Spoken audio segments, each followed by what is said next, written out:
Hey folks, me again, just making this video. Sorry I haven't been making videos for a while. I've been busy with other stuff, and hopefully this video will make up for the times I haven't been filming. So I got this 2010 MacBook Pro. I've had it for a while, since by the end of November and the start of December. It's a 2010 MacBook Pro with an Intel Core 2 Duo 2.66 gigahertz chip. It came with 8 gigs of RAM. The previous owner upgraded the RAM to the max it could take. It originally had a 256 gigabyte solid state drive, but I upgraded it to a 1 terabyte because obviously if I'm going to have a MacBook Pro, I'm obviously going to upgrade to a terabyte or 2 terabytes. Have it run the highest it can take. But other than that, I'll show you around the styling. These are your keys. I actually really like the old style MacBook keys as shown here. I think whoever thought of the butterfly switch should be, well, fired, because obviously those fail, and if you try sending them in, it will work for a short while and then it will fail again. Yeah, the butterfly switches were the worst design in my opinion. The new keys I have not tried yet, but I've heard they're much better than the butterfly switch keys, but I still think these are the way to go. That's just my opinion. If you like the current style keys, I think they're called the scissor styling keys. I don't know. I don't really keep up with the newer Mac stuff. Although I will mention my sister has one of the newer style MacBook Pros. So maybe she would know about this. But I just have this 2010 MacBook Pro, and I don't think I'm going to be going towards the later style. Plus, I think the best iteration of the MacBook Pros are the 2010 ones with the super drive in the device, as well as having an SD card reader, 2 USB-A ports, FireWire, Ethernet, and the MagSafe. Oh, and not to mention the SSD and battery are easily removable, and the RAM is not soldered to the board. I'm not dissing the Retina MacBook Pro that came after this with the power button being here. I mean, those are good units too, but if you're going to upgrade the SSD or replace the battery on that, then it may be a hassle. But that one's still good in its own ways as well, because one, that also had MagSafe, just different connector style. And what else? The other things I should mention is, well, it had a built-in HDMI. It didn't have this display connector on here, if anything, so that was a step in the right direction. But I have an adapter that plugs into here, so it's not a big deal to me. Anyway, this didn't come with the charger, so I bought this generic one from Amazon. The cable, or the extension cable, I also bought separately, also on Amazon. They're not the official Apple variation, but this works really nicely. It's a generic one. I haven't had any problems with it. Although I did at first, but it wasn't the charger itself. I mean, I did clean this. It did need a cleaning, but that wasn't the issue either. The battery that came in this one was bulging from the back, and I don't have the battery anymore. I had to check it out because it was, at this point it could explode, and I had to get rid of it. So there's a new battery in here. I did the calibration. I did everything I did. I cleaned the inside. I also took out the 256 gigabyte SSD and put in a 1 terabyte so it would run much quicker, although 256 gigabytes is not too shabby. I have that in another device I'll show in a different video. Although the screen could use a bit of cleaning, I'll probably do that in another video or off camera. But anyway, this also has a light up Apple logo on the back. I wish they'd bring those back, but according to the people at Apple, they say they're not bringing that back. Maybe one day, hopefully. And this is what the back looks like if you wanted to take it apart. You've got 10 screws, although I'm missing 2 because of the battery that was in here was bulging and I had to chuck it. So that's why I lost those 2 screws. But other than that, let's go ahead and fire up the MacBook Pro. I have High Sierra, which I used this USB stick to upgrade to that. Although I originally had Lion on here because I didn't have a High Sierra USB stick, so I went online and got High Sierra. I also did that with another device, which I'll show in another video. But other than that, let's go ahead and fire up the unit. I'm going to hold the Alt key because I do have Boot Camp Assist running on here, and it has Windows 7. There's Windows. Samsung is Mac basically, because that's the kind of SSD that I have in the device. It's a 1 terabyte Samsung SSD. This is the Windows 7 that I use for here. This is Windows 7 Home Premium that I used for this.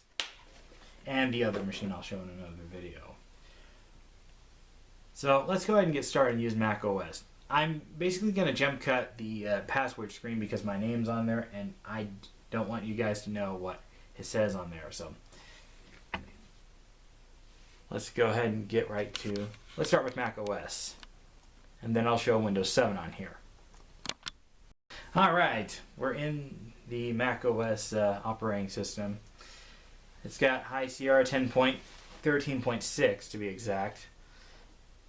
And I haven't really changed the background on here, but this is what it looks like. I'm not sure on the location on that. I think it's somewhere in the state of Oregon, correct me if I'm wrong. Or it could be Washington State, I don't know. But anyway, there's a new battery in here. I did the calibration with the new battery and it's running perfectly. I always do the whole let the battery drain and then reconnect it sort of thing, which I think everyone should do when they get a new battery for any device. Let the thing drain and then it will be calibrated. But other than that, that's one thing I love about anything from El Capitan and onwards is when you move the cursor back and forth several times. That happens. You've got Finder. I have Siri on here. Launchpad. Mission Control. App Store. Mail. Safari. FaceTime. Contacts. Calendar. iTunes. iBooks. Photo Booth. System Preference. DVD Player. Maps. Photos. For Chrome and 64s and Filmora and Skype, I downloaded those on the web. You got more gadgets over here. You've got dictionary, preview, calculator, other.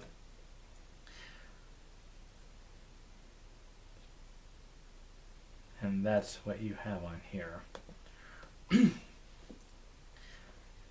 But anyway, I'm going to go ahead and open up Chrome and show you how that runs.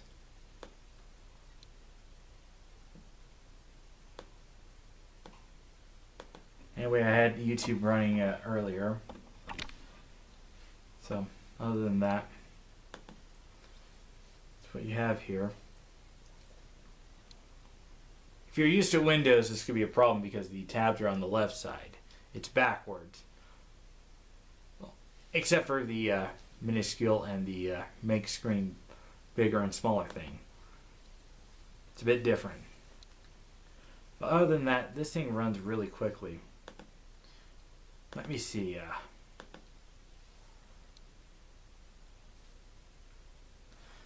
guess I'll pull up one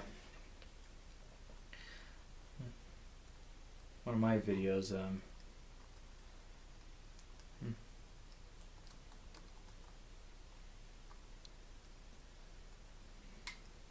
I'm going to do a jump cut. Sorry about that jump cut. I had a quick phone call I had to take and, well, look for another video. But here's one of my videos that I can play if it wasn't for an ad being in the way. The playback works really good. As you can see, the audio is really nice.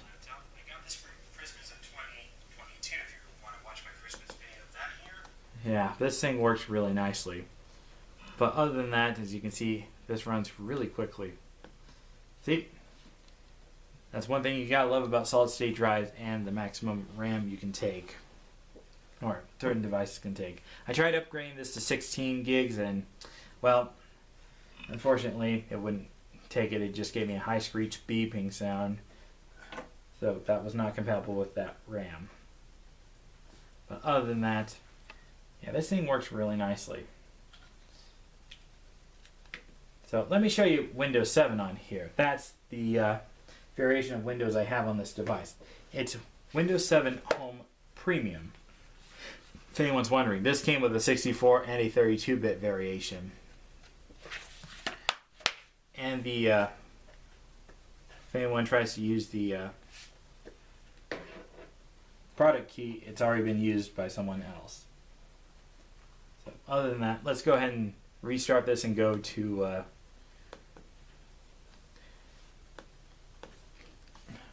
Windows 7 and see how that runs. Okay, here's the device running Windows 7 Home Premium, if anyone's wondering. And this USB stick has all the information for the drivers to have the function keys work. Because if you try installing Windows on Boot Camp without the drivers, which is something that unfortunately Lion had this issue because I tried downloading drivers from Apple's website, it gave me an error. Well, it wouldn't download them and the function keys would not work. They would just not work. So I'd have to do things manually. The keyboard wouldn't light up. The brightness, I'd have to go to settings and media seat controls again. I'd have to do it without the controls. The only button that did work was the escape button. But other than that,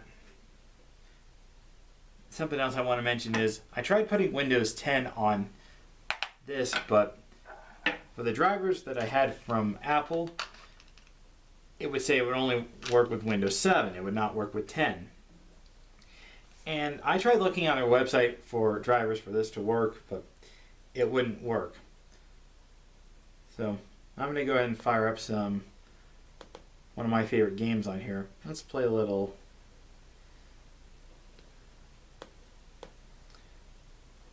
Let's play a little Purple Place. I haven't played that in a long time. It's one of my favorite games. I also have it on my mobile phone. I just recently downloaded, so let's play a bit of that. Let's go with it easy. Alright. As you can see, I just clicked on the wrong one.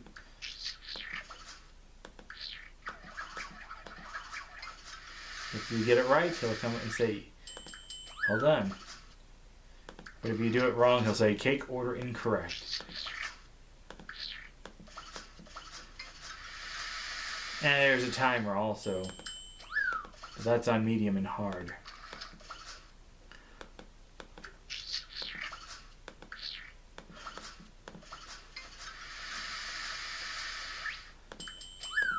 I'm going to do a quick game of this and then go back to the specs on this.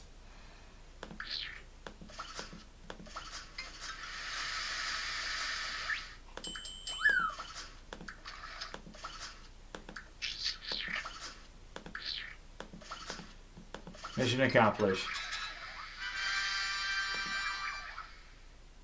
Alright, I'm a master chef. But other than that, yeah, Purple Place is one of my favorite games. If anyone's wondering about the web browser, yeah, that works too. It says, to get future updates you need Windows 10, but if I try installing 10 on here, it would